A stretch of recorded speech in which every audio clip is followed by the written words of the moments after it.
부활하신 예수님께서 디베라 호숫가에 나타나셨다고 했습니다. 디베라는 당시 로마 황제 이름이 티베리우스라고 하는 사람인데 그 도시를 디베리우스 황제에게 바친다는 의미로 디베라라 불려졌고 당연히 갈릴리 호수를 디베라 호수라 이렇게 불려졌지만 그는 갈릴리 호수를 의미합니다. 예수님과 제자들의 얘기는 갈릴리를 빼고는 할 수가 없었습니다. 갈릴리와 깊은 인연을 갖고 있었습니다. 그 제자들은 갈릴리에서 태어났고 자랐고 거기서 업으로서 생계를 유지하던 사람이었습니다. 그러니까 자기가 태어난 고향, 자기가 자란 곳, 육적인 고향이고 정신적인, 마음적인 고향입니다. 그런 고향은 어디가 살아도 잊을 수가 없는 거죠. 뿐 아니라 갈릴리라고 하는 곳은 예수님을 처음 만나서 예수님으로부터 제자로 부름받은 곳이기 때문에 영적인 고향이기도 하였습니다. 부활하신 예수님은 막달라 마리아에게 가서 나의 제자들에게 갈릴리에서 만나자고 하여라 라고 말씀을 했습니다. 예수님을 십자가에 버려둔 채 배신하고 도망쳤던 베드로는 죄책감, 패배감, 열등감, 자신감을 상실하고 다시 옛날로 돌아가려고 이렇게 말합니다. 다른 친구들에게, 제자들에게. 나는 다시 갈릴리로 갈 거야. 나는 고기잡이로 돌아갈 거야. 이렇게 얘기합니다. 참 얼마나 괴롭겠습니까? 예수님을 3년을 따랐던 그 베드로가 다시 옛날로 돌아가겠다고 얘기합니다. 그의 마음은, 그의 심정은 이런 겁니다. 주님, 저는 정말 이 모양입니다. 저를 찾아오지 마세요. 저를 잊어주십시오. 저도 주님을 잊고 살겠습니다. 저희 다시 신방 오지 마십시오. 저는 희망이 없는 사람입니다. 저는 그냥 옛날대로 제 방식대로 살아가겠습니다. 이렇게 하면서 옛날로 돌아가려고 간 겁니다. 더 한심한 것은 그 옆에 있는 6명의 다른 친구들, 제자들이 베드로가 그렇게 말하면 말려야 되는데 나도가 다 따라가겠다. 얼마 전까지만 해도 예수님 앞에 베드로가 나는 절대로 예수님 부인하지 않을 것입니다 라고 했을 때 그때도 앉아가지고 나도 안 할 거야 그랬던 사람들이에요. 근데 이번엔 베드로가 다 그냥 두고 옛날로 돌아가겠다 하니까 똑같이 나도 갈 거야. 그래서 7명이 우 몰려가지고 갈릴리로 간 겁니다. 예수님의 사랑이 얼마나 끝없고 큰 사랑인지 그들은 몰랐습니다. 예수님의 사랑보다 자신들의 실수가 더 커 보였고 예수님의 용서보다 자신들의 허물과 죄가 훨씬 더 커 보였습니다. 그래서 그들은 이제 더 이상 예수님을 실망시키지 않고 자기들도 더 이상 절망하지 않기 위해서 옛날로 돌아가기로 결심을 한 겁니다. 우리가 교회 일을 하고 여러 교회 부서를 섬기다가 언제 실망하고 낙담하죠? 사람과 부딪히거나 자기가 열심히 수고하고 땀을 냈지만 사람이 알아주지 않거나 뭐 열심히 했는데 뒤에서 자꾸 뒷담화를 하는 소리가 들리거나 자신의 실수로 어떤 문제가 생기게 되면은 사람들이 어떻게 하죠? 여러분 어떻게 합니까? 조용히 교회 떠나야지. 조용히 떠나야지. 그냥 나를 잊어줘라. 나 그냥 사표 내고 갈란다. 그냥 안 떠나면 사표 내고 그냥 있든지 아니면 조용히 떠나든지 아니면 그냥 이왕 가는 것 옳고 그런 것 따져가지고 시끄럽든 말든 하면 책임 소재를 가져보자. 이렇게 이제 나올 수도 있는 겁니다. 예수님의 제자들은 조용히 옛날로 돌아가기로 한 것입니다. 우리 예수 믿는 사람들은 일생토록 이 땅에서 주님께 받는 은혜가 많지만 그 중에 큰 은혜가 하나가 그럼에도 불구하고의 은혜입니다. 부족함에도 불구하고 이렇게 죄인임에도 불구하고 하나님 앞에 헌신하지 못함에도 불구하고 믿음이 없음에도 불구하고 다시 주님이 그들을 찾아오시는 겁니다.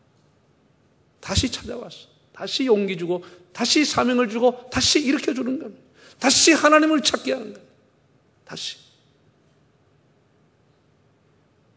이렇게 넘어져서 옛날로 돌아가는 그들에게 주님은 다시 찾아왔습니다. 자책을 하면서 베드로를 비롯한 7명의 제자들이 다시 갈릴리로 고기잡이에 나섰습니다.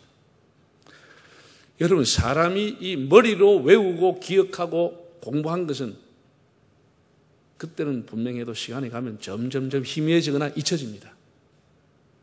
머리로 배운 것은. 그러나 사람이 손으로 익힌 것, 기술로 익힌 것, 몸으로 익힌 것, 자기 삶으로, 습관으로 익힌 것은 시간이 간다고 해서 사라지는 게 아닙니다. 금방 그 실력이 돌아오는 겁니다. 금방 그 기술을 찾을 수 있습니다. 비록 3년 동안 예수님 따라다니라고 고기 잡이를 못했다고 하지만은 그 고기 잡는 것을 잊어버릴 리가 없습니다. 그 갈릴리 바다라고 홀스라고 하는 것에 어디에 고기가 났는지 모를 리가 없는 겁니다. 수십 년 거기서 고기 잡았던 사람이기 때문에. 그런데 한 사람도 아니고 7명이나 그날 밤에 철야 작업했는데 한 마리도 못 잡았다는 거예요. 이런 것을 뭐라 그러냐? 기적이라고 하는 겁니다. 못 잡는 것도 기적인 겁니다. 못 잡는 것도 기적인 겁니다. 이게 뭔가 의미가 있는 것입니다. 뭔가 하늘의 메시지가 있는 것입니다. 7명의 어부가 덤벼들었는데 한 마리도 못 잡았다고 하는 거예요. 초보도 아니고. 이거는 뭔가 하늘의 음성이 있는 것입니다. 그래서 사실 마음에 딴 데가 있는데 거기 잡힐 일이 없지요.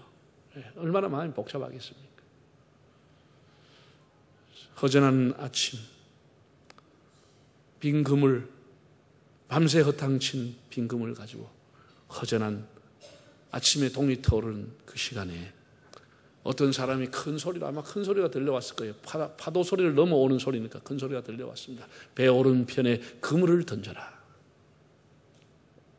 그래서 배 오른편에 자기들도 모르게 그냥 자동적으로 그물을 던진 거. 자, 11절 한번 읽어보실까요? 시몬 베드로가 올라가서 그물을 육지에 끌어올리니 가득이 찬 큰 물고기가 153마리라. 이같이 많으나 그물이 찢어지지 아니하였다. 가득 찬 큰 물고기가 153마리라. 자, 그 경항 중에도 새알레 봤던 모양입니다. 153마리. 기적이죠.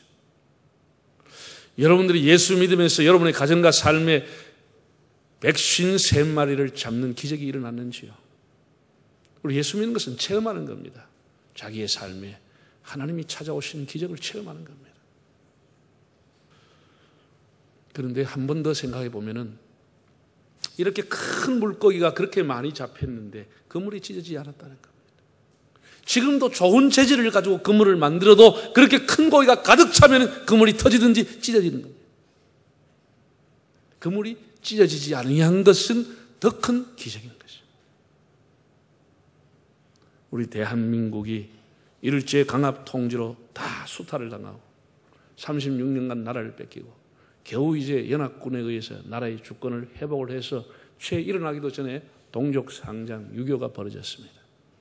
그래서 한 달 전쟁한 것도 아니고 3년을 나라 전체가 잿더미가 되어버렸어요.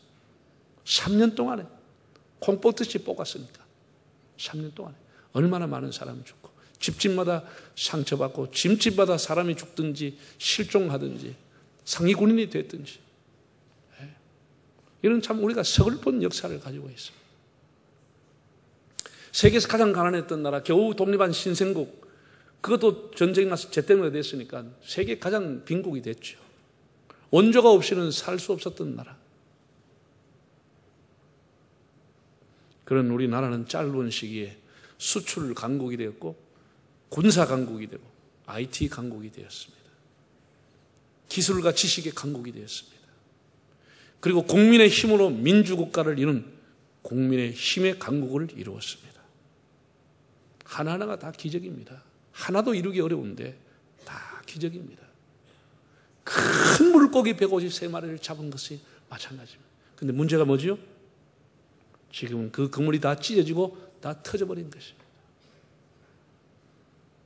정치라는 그물이 찢어지고 경제의 그물도 터져버리고 문화도 교육도 다 찢어버리고 종교까지 다 터지고 있습니다.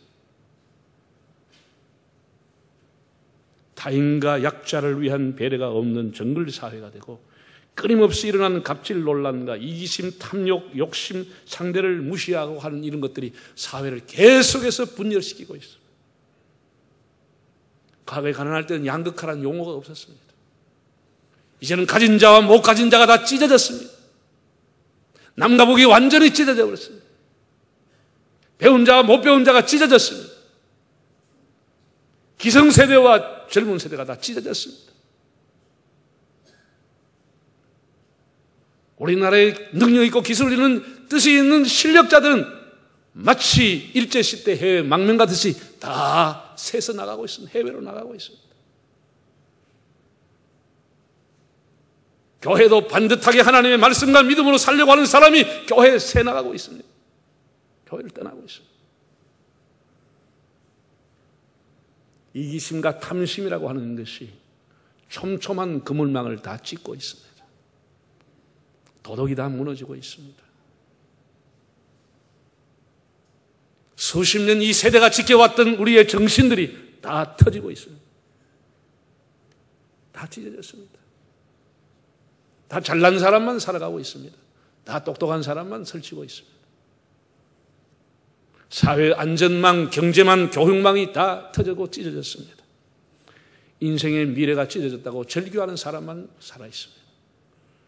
젊은 사람들은 미래가 캄캄하다고 절규하고 있고, 노인들은 노후가 불안하다고 절규하고 있습니다. 이제 우리 가정이나 사회나 교회는 똑똑한 사람을 필요로 하지 않습니다. 그물을 깁는 사람, 터진 그물을 꿰고 손질하는 사람, 존중하며 위로하는 사람, 이타심으로 섬기며 걸레질 해주는 사람을 필요로 하고 있습니다. 여러분, 깨끗한 집은 왜 깨끗할까요? 사용하지 않기 때문에 깨끗합니까? 그만큼 걸레질을 많이 하기 때문에 깨끗하게 되는 겁니다. 닦아주는 사람, 걸레질하는 사람이 집과 사회를 청결하게 하는 것입니다. 청결한 사회, 청결한 교회가 되기 위해 원한다면 여러분의 입에 말이 아니고 손에 걸레를 들고 더 낮은 곳을 찾아가서 걸레질로 반들반들하게 해주시기를 바랍니다. 사람이 시간이 가면서 육신은 병들 수 있고 실직을 당하거나 실패할 수도 있습니다. 그러나 우리의 인생 자체가 터지거나 신앙 자체의 그물이 찢어서는 안 되는 겁니다. 우리가 교회를 하나님의 은혜로 가득히 채우려면 우리의 섬김과 헌신과 기도와 배려와 걸레질이 필요한 겁니다. 자주 닦고 닦아서 지난날 우리가 물려받은 근면과 성실과 이런 정신과 민족의 예의, 신앙, 덕행을 더욱 반질반질하게 해야 합니다. 청결이라고 하는 것은 걸레 덕분입니다. 우리가 이걸 잊으면 안 됩니다. 생각해보면 예수님은 왜 오셨는가? 예수님은 우리의 걸레가 되기 위해 오신 겁니다. 내 추한 인생을 닦아주시고 내 더러운 양심을 닦아주시고 내 찢어진 인생을 깁어주시고 꿰매기 위해서 주님께서 걸레처럼 오신 것입니다. 우리가 큰 물고기를 잡는 것도 기적이지만 그것을 보관하도록 찢어지지 않는 것도 큰 기적이요 복인 것입니다. 여러분의 가정과 여러분의 자녀와 삶이, 우리나라가 찢어지지 않는 은혜가 있기를 바랍니다. 아무리 고기를 열심히 많이 자라도 그물이 찢어지면 다 새나가는 것입니다. 이제 5절, 12절, 15절 석절 한번 읽어보겠습니다. 예수께서 이르시되 얘들아 너희에게 고기가 있느냐? 대답하되 없나이다. 예수께서 이르시되 와서 조반을 먹으라 하시니 제자들이 주님이신 줄 아는 거로 당신이 누구냐? 감히 묻는 자가 없더라. 그들이 조반 먹은 후에 예수께서 시몬 베드로에게 이르시되, 이 오늘 본문에 나오는 기절을 여러분이 조용히 한번 읽어보시면 여러 번 예수께서 이르시되 라고 하는 기절이 나옵니다. 예수님께서 먼저 말씀을 하시고 제자들은 조용히 주님의 말씀을 들었습니다. 감히 입을 열어서 말하는 사람이 없었다고 했습니다. 그렇게 나서기를 좋아했던 베드로도 그날 아침은 침묵을 했습니다. 다만 예수님의 질문에 대답했을 뿐 그런 다른 것을 묻지 못했습니다. 감히 말하는 사람이 없었다라고 했습니다. 이것이 정상입니다. 모두가 다 예수님 앞에 침묵했습니다. 소설가 이청준 씨는 인간이 대자연 앞에서 가장 침묵이 필요할 때 생각이 얕은 자가 제일 먼저 침묵을 깨뜨리는 방해꾼이 된다는 말을 했습니다. 대자연 앞에 침묵하라는 것입니다. 우리가 기이한 대작품 앞에서 혹은 산 정상에서 그 웅장함을 보고 와 하고 감탄을 하는 것은 찰나에 불과한 겁니다. 그 감탄이 그의 인생을 바꾸지 않습니다. 오히려 대자연이 주는 음성을 들으라는 겁니다. 상상력과 청각을 통해서 시각만 아니라 청각과 상상력을 통해서 대자연이 주는 음성을 들으라는 겁니다. 감탄만 하면 감탄으로 끝나는 것입니다. 침묵의 힘을 통해 가지고 자연이 주는 메시지, 양심이 주는 메시지, 이런 소리를 들을 수 있으면 사람이 더 성숙한 사람이 될 수 있습니다. 우리가 이 땅에 있는 이 피조물들도 우리에게 다 말을 합니다. 더구나 우리가 창조주 하나님 앞에서 우리가 침묵할 수 있고 하나님의 음성을 들을 수 있어야 하는 겁니다. 전도서 5장 2절을 보니까 이렇게 기록을 했습니다. 한번 읽어볼까요? 너는 하나님 앞에서 함부로 입을 열지 말며 급한 마음으로 말을 내지 말라. 하나님은 하늘에 계시고 너는 땅에 있음이니라. 그런즉 마땅히 말을 적게 할 것이라. 하나님 앞에서 피조물인 사람이 뭘 그렇게 말이 많느냐, 뭘 그렇게 청구할 게 많으냐, 너 가만히 있어라. 하나님의 음성을 들어라. 그렇게 말했습니다. 하박국 2장에 보면 이렇게 말했습니다. 하나님은 성전에 계시니 온 천하는 그 앞에서 잠잠할지니라. 그랬습니다. 묵상과 침묵 속에서 하나님의 뜻을 생각하고 하나님의 음성을 들으면 우리 믿음이 더 깊어지는 것입니다. 사도 바울도 이렇게 말했습니다. 믿음은 어디에서 난다고요? 하나님의 말씀을 경청하면서 난다. 들으면서 난다고 했습니다. 여러분, 이 성경이라고 하는 것은 이렇게 자신의 말이 아니라 자신이 하나님 앞에 침묵하고 주님의 음성을 들은 사람이 기록한 책입니다. 자신의 말을 기록한 것이 아니고 자신의 입을 닫고 하나님의 음성을 영으로 들었던 사람들이 기록해낸 것이 성경입니다.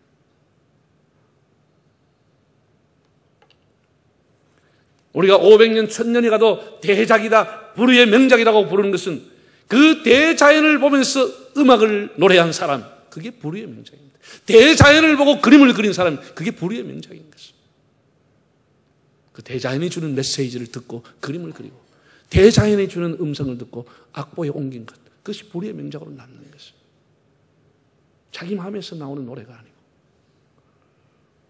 예수께서 이르시되 하나님이 가라사대 그날 아침 베드로조차 나서지 않고 예수님 말씀을 경청했다고 하는 것. 감히 주님 앞에 말하지 못했다고 하는 것입니다. 다만 그가 한마디 한 것이 여운을 남기고 우리를 이렇게 감동을 시킵니다. 그것도 예수님의 질문에 네가 나를 사랑하느냐? 라고 하는 주님의 질문 앞에 주님, 제가 주님을 사랑하는 줄 주님이 아십니다. 라고 대답했습니다.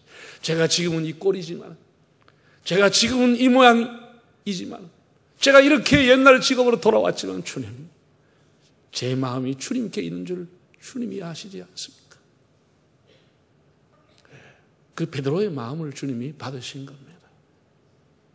그래서 그에게 교회를 맡긴 겁니다. 양떼를 맡긴 겁니다. 네가 그 사랑으로 교회를 섬기고 그 사랑으로 양떼를 섬기고 그 사랑으로 사명을 감당하는 사람이 되라고. 여러분, 성경의 주제가 뭐죠? 성경의 주제가 뭡니까? 하나님의 사랑에 대한 얘기입니다. 우리가 죄인이지만 하나님이 우리를 사랑하셨다고 하는 것만 알면 그 사람은 성경 절반 이상을 아는 사람입니다. 내가 죄인임에도 불구하고 하나님이 나를 사랑했다고 하는 것을 알면은 그건 성경 절반 아는 사람입니다. 그 하나님의 사랑 앞에 나도 사랑하며 살겠다고 하면 그 성경을 100가지를 다 아는 사람입니다. 그럼 끝입니다. 더 이상 없습니다.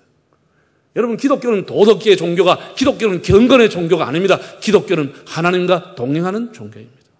하나님을 사랑하면 끝나는 겁니다. 하나님의 사랑 안에 머물러 있으라, 그러면 되는 겁니다. 이게 안 되니까 우리가 훈련을 받는 겁니다.